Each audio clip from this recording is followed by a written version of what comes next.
요한일서는 오늘 우리가 함께 은혜를 나누는 요한일서는 특징이 있습니다. 물론 성경 속에 기록된 진리의 말씀은 같습니다.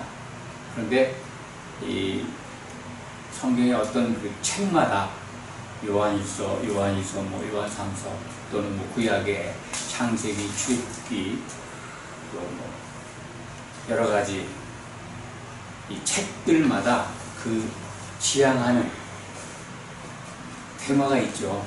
출애굽기는 이스라엘 백성들이 애굽에서 나오는 과정을, 또 그 속에서 하나님이 역사하시는 내용을, 또 주시는 율법을 기록하고 있죠. 요한일서도 나름대로 여러 신약 성경이 있지만 요한일서의 특징이 있습니다. 그 특징은 우선은 잘 아시지만은 요한일서는 맨 나중에 사도 요한이 끝까지 살아있을 때 말년에 기록한 편지다 라고 알려져 있습니다. 사도 요한은 여러 가지 예수님이 부활 승천하신 후 적어도 70년이 지난 시점일 겁니다. 60년 내지 70년 정도. 그때 나타난, 교회 안에 나타나 있는 여러 가지 일들을 보았을 겁니다. 또 사도들, 예수님의 분신들이 기록한 성경들, 우리가 지금 함께 보고 있지만은 그때는 이렇게 편집이 안 돼 있을 때죠. 사도들의 편지도 다 읽어봤을 겁니다. 사도 요한은 그래서 요한일서를 기록할 필요를 느꼈지 않겠는가 하는 것을 우리가 미루어 짐작할 수가 있습니다.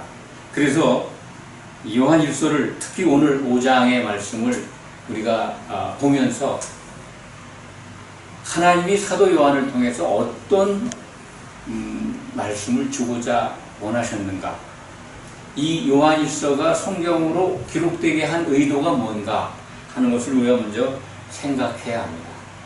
우선 요한일서의 특징은 예수님이 사람으로 오셨다는 겁니다. 내가 보고 듣고 만졌다. 그런데 그 예수님이 육체로 오신, 사람으로 오신 것을 부인하는 영마다 적그리스도다. 예수님을 반대하는 자들이다. 그들에게는 영생이 없다. 그런 겁니다. 예수님이 사람으로 오신 걸 부인하는 것, 그것이 바로 그리스도를 부인하는 것이고 하나님의 뜻을 거역하는 것이고, 그들은 하나님께로부터 난 자가 아니다.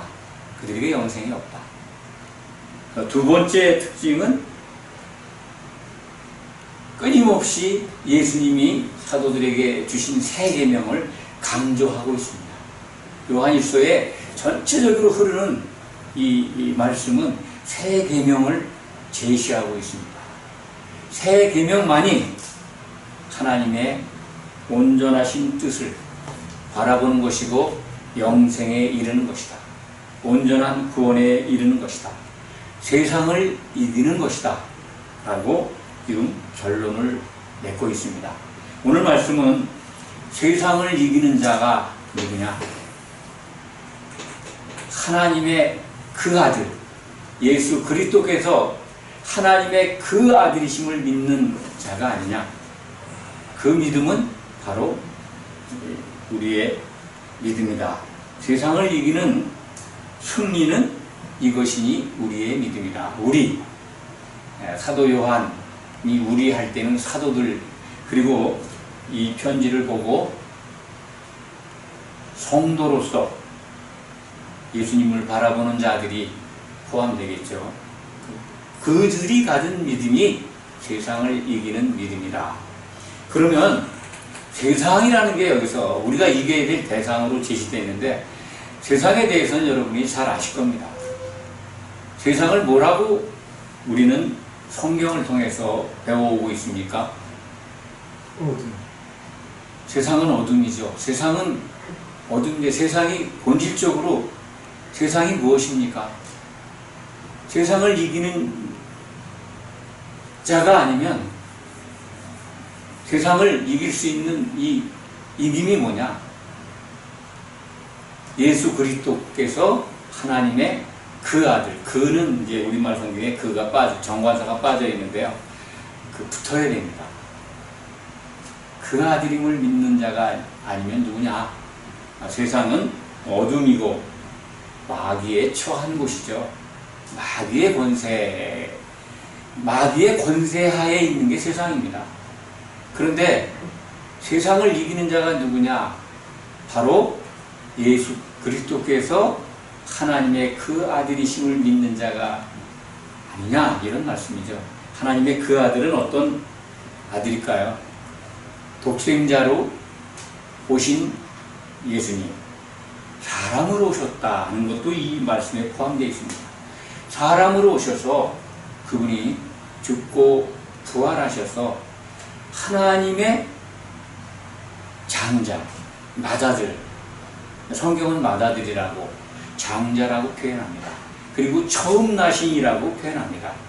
로마서 8장 29절은 맏아들, 또 시브리서 1장 6절인가요? 맏아들이라고 표현되어 있습니다. 골로새서 1장에는 처음 나시니, 계시록 1장에도 처음 나시니, 맨 먼저 난 맏아들이라는 겁니다. 똑같은 단어입니다. 우리말 번역은 맏아들이고 처음 나신이고 장자 이렇게 표현되어 있지만 같은 단어입니다. 예수님이 하나님의 그 아들, 맏아들이 되셨다는 겁니다.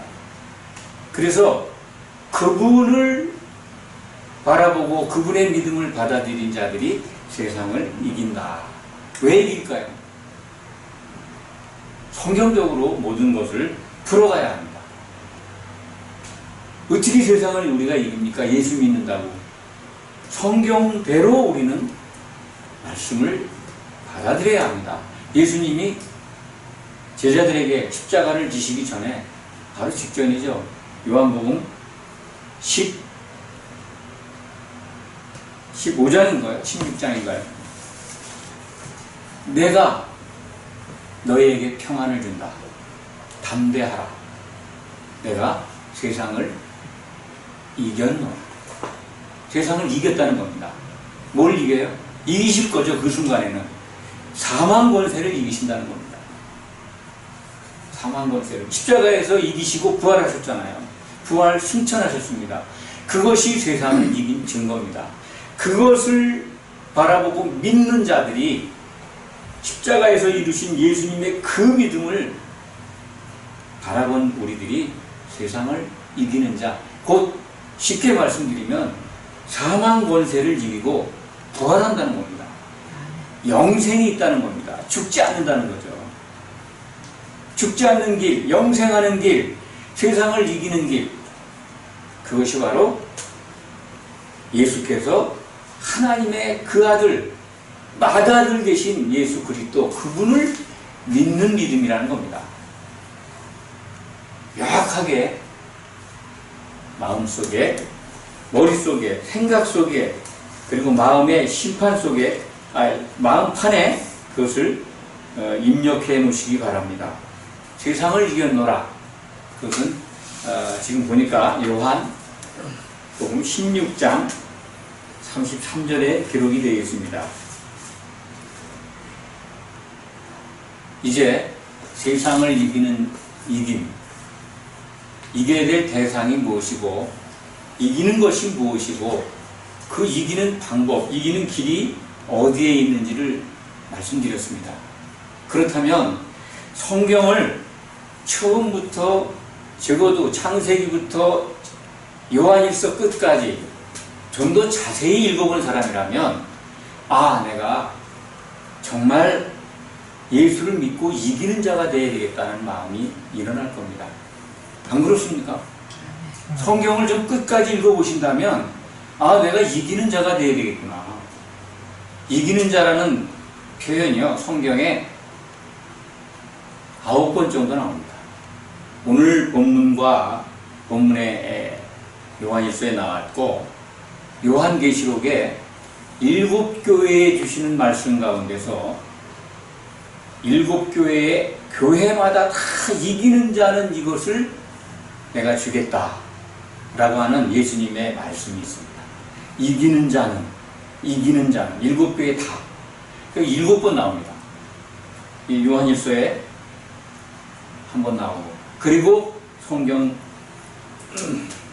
마지막 22장이죠. 계시록 20장이 마지막인데 21장 7절에 이기는 자는 이것들을 상속으로 받으리라, 유업으로 받으리라. 이기는 자는 내 아들이 되고, 하나님께서 하시는 말씀이죠. 그는 내 아들이 되고 나는 그의 하나님이 되리라 라고 하는 기록이 있습니다. 9번 정도 나오지 않나, 그런 기억이, 그렇게 기억하고 있습니다. 이기는 자. 성경을 읽어본다면, 정말 성도로서 교회에 나와 있다면 성경을 읽어볼 겁니다. 그것도 자세하게 창세기부터 계시록 끝까지 하나님은 왜 사람을 만드시고 이렇게 우리를 위해서 독생자를 보내서 피를 흘려 죽게 하시고, 죄 없으신 예수님이 그래서 하나님께 의로워서 의를 향해서 부활하시게 하시고, 예수님 안에서 우리를 부르시고 택하셔서 이기는 자가 되게 하셨는가? 이기는 자가 받는 유업이 뭔가? 그것을 안다면, 그러면 내가 꼭 이기는 자가 되어야 되겠다. 적어도 이런 관심이 일어나야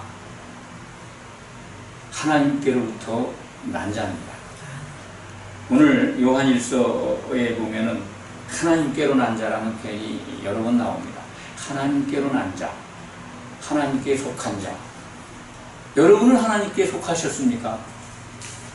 하나님께 속하셨다면, 성경적으로 얘기한다면 하나님 나라 안에 들어와 있어야 합니다. 하나님 나라에 대한 오해가 또 참 많이 있습니다. 예수님은 분명히 죽어서 가는 곳이 아니라, 하나님 나라는 여기 있다 저기 있다도 못할 것이고 너희들 가운데 있다. 너무나도 우리나라뿐만 아니라 다른 나라에서도 그렇게 성경을 해석하는 경우도 있다고 봅니다. 영어 성경이 그렇게 우리를 학습시켜 왔습니다. 우리말 번역도 그렇게 돼 있고요. 천국. 어쩌면 그렇게 기록은 안 돼 있지만 죽으면 천국 간다라는 복음으로 많은 사람들이 오해하고 있습니다. 천국 안에는요, 하나님 나라 안에는 가라지도 심겨져 있습니다. 함께 자랍니다. 죽으면 바로 하나님께로 간다고 그러는데, 예수님은 다시 오신다고 그럽니다. 우리를 맞이하러 오신다는 게 성경의 증거입니다. 천국에 대해서, 하나님 나라에 대해서 오해하니까 거듭나는 것도 오해합니다. 제가 왜 하나님 나라를 말씀드리냐면, 하나님 나라 안에 들어가기 위해서는 거듭나야 한다는 예수님의 말씀을 설명드리기 위해서입니다. 영이 살아나야 된다는 겁니다. 거듭나는 걸 또 오해하고 있죠. 성질머리가 바뀌는 걸 거듭나는 걸로 오해하고 있습니다. 성화되는 것을 거듭나는 걸로 다 거의 알고 있습니다. 성경은 그렇게 얘기하지 않습니다. 거듭나는 것이 무엇이냐? 예수님이 니고데모에게 아주 분명하게 얘기합니다. 육으로 태어난 건 육이지만 영으로 난 건 영이다.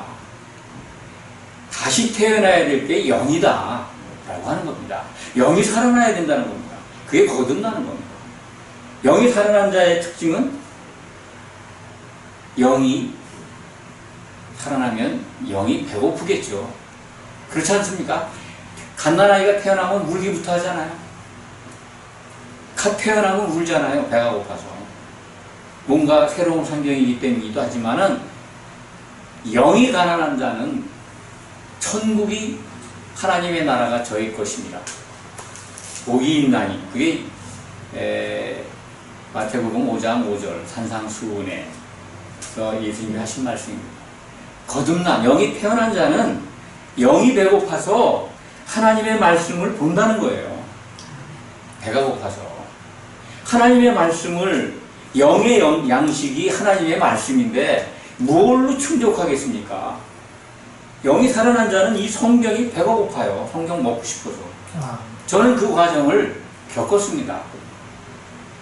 너무너무 궁금해요. 그래서 성경 끝까지 봐야 됩니다. 너무나 성경이 참 알기 쉽게 표현되지 않고 어렵다고들 합니다. 사실 그렇습니다. 저도 처음에 볼 때는 이게 무슨 말일까 하는 굉장히 궁금하고 난해한 부분들이 많이 있었는데, 배고픔을 간직하고 이것이 무엇일까 궁리하고 말씀의 지혜와 지식의 말씀을 간구하다 보니까 풀어지고 알게 됩니다. 그것은 하나님이 주시는 은혜 안에 주시는 은사입니다. 알게 됩니다. 이 거듭난 자들이 하나님 나라 안에서 교회로 모여서 서로 사랑할 때 이기는 자가 된다는 것입니다. 이기는 자가 되는 길을 여러분들에게 설명하고 있어요. 제가 지금 먼저 거듭나야 합니다. 예수님을 올바로 바라봐야 됩니다. 어떤 예수님?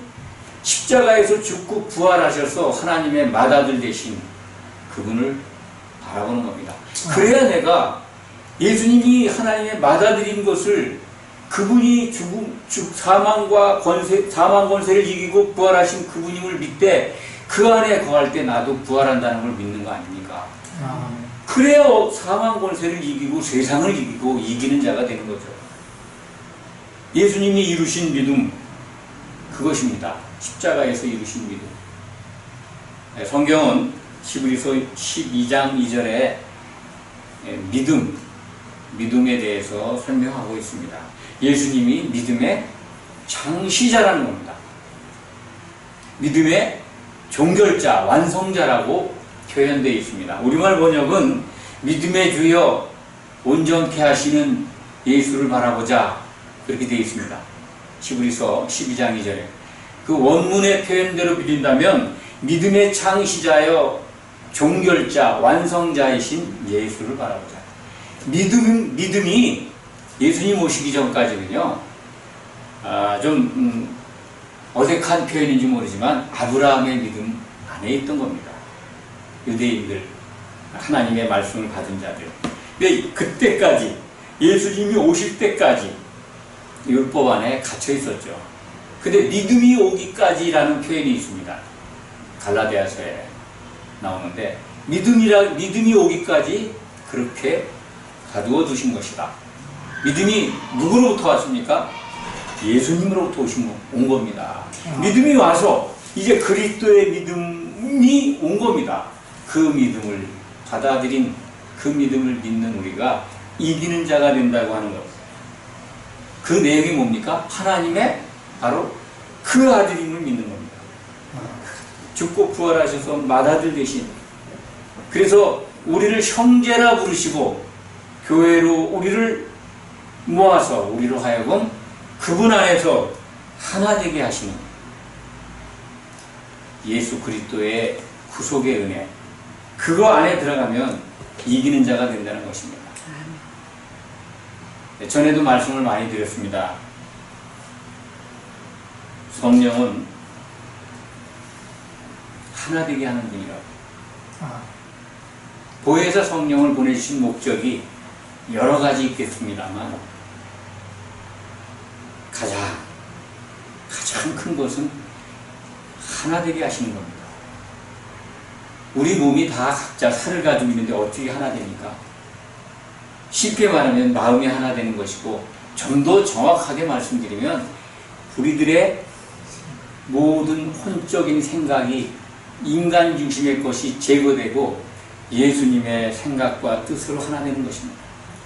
그것을 이루게 하는 것은 성령뿐이십니다. 예, 거듭난 자들이 교회 안에 들어왔을 때, 정말로 그렇게 예수 안에 있을 때 성령께서 역사하십니다. 역사할 때 처음부터 우리가 하나 되겠습니까? 처음부터 우리가 서로 사랑하게 될까요? 어림도 없는 얘기입니다. 그렇게 마귀가 약하고 무능한 존재가 아닙니다. 끊임없이 묵니다. 끊임없이 해집고 다닙니다. 여자의 후손에 발꿈치를 문다고 창세기 3장에 기록되어 있지 않습니까? 여자의 후손, 예수 그리스도, 그분의 발꿈치, 그분의 몸, 그분의 교회, 예수 그리스도가 반석이 되어서 세우신 교회, 그 교회를 이루고 있는 성도들을 문다는 겁니다. 안 물리려면 어떻게 할까요? 마귀는 뭘 가지고 우리를 뭡니까? 인간 생각 속에 자리해서 그 생각대로 움직이게, 인간의 생각대로 움직이게 하는 걸 가지고 역사합니다. 오해하지 마시기 바랍니다. 내 생각, 내 고집을 성경보다 앞서고 있지 않습니까? 예수 믿으면서 자기 부정이라는 것 들어보셨을 겁니다. 자기 부인. 자기 부인은 하나도 생각하지 않고 자기 부인이 뭔지도 모르면서 내가 교회에서 말씀 듣고 물세례 받아서 예수를 믿는 신자가 되었노라. 이기는 자가 될까요? 이기는 자 되는 핵심적인 필수 요원이요, 필수적인 사항이 성령 안에 있어야 합니다. 하나 되는 과정 속에서 그분의 은혜로 우리의 생각들이 퍼나가야 돼요. 자기 부정이라는 걸 통과해야 합니다. 한 번에 이루어지는 거 아닙니다. 끊임없이 마귀가 뭡니다. 자기 생각을 퍼내야 됩니다.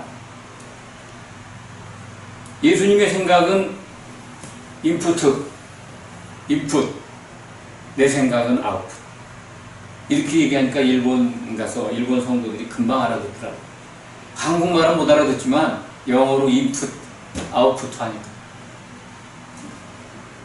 교회 안에 들어와 있다면 자기 십자가를 지고 예수님을 따라야 합니다. 자기 십자가, 자기 부인입니다. 왜 자기 십자가일까요? 자기 생각을 죽이는 게 성경은 목숨, 자아를 미워하는 거라고 표현했습니다. 자기를 미워. 마태복음 16장에 아마 기록되어 있을 겁니다. 누가복음 9장에도 기록되어 있고요. 자기 부인에 대해서. 자기를 미워, 자기 목숨을 미워하는 자는 얻고 자기 목숨을 얻는 자는 잃으리라. 예수님이 이렇게 말씀하셨잖아요. 그 목숨이 헬라어로 보면 그게 바로 자아입니다. 자아고 그것은 또 다른 말로 혼입니다. 우리의 생각 덩어리입니다. 내 생각을 미워하지 않으면 자기 부정이 될까요? 안 되는 겁니다. 자기 생각을 미워해 본 적이 있는 사람은 그래도 가능성이 있습니다. 몸부림을 쳐야 합니다. 가슴을 찢어야 합니다. 몹시 울어야 됩니다. 왜 나는 이게 안 되는가? 자기 의지가 있어야 합니다. 그런 것들이 있을 때 하나님의 은혜는 임합니다. 성령이 도와주십니다. 내 더러운 것을 보게 하는 겁니다. 자기 부정이라는 과정을 바라볼 때 그걸 도와주신다는 겁니다. 그 제 경험입니다. 내 안에 내가 나를 미워할 수밖에 없는 그러한 것들이 내 안에 있는 걸 보여줍니다. 아, 이걸 퍼내가야겠구나. 이게 없어져야 되겠구나. 이게 바로 은혜라는 겁니다. 내가 그것을 퍼낼 수 있다고요. 내 안에 있는 더러운 것들을 여러 가지 과거에 여러 가지 겹겹이 쌓인 그 더러운 것들뿐만 아니라 내게 끊임없이 나타나는 더러운 생각들, 고집들, 하나님이 기뻐하지 않는 것들, 그거 우리가 못 퍼냅니다. 하나님의 역사 방법은 다양하겠지만은 제가 경험한 건 그걸 보게 하시는 거예요. 그래서 그걸 미워하게 하는 거예요. 그 자기를 미워하지 않으면 절대로 이기는 자가 될 수가 없습니다. 너무 많은 강대상에서 넉넉한 복음을 전하고 있습니다.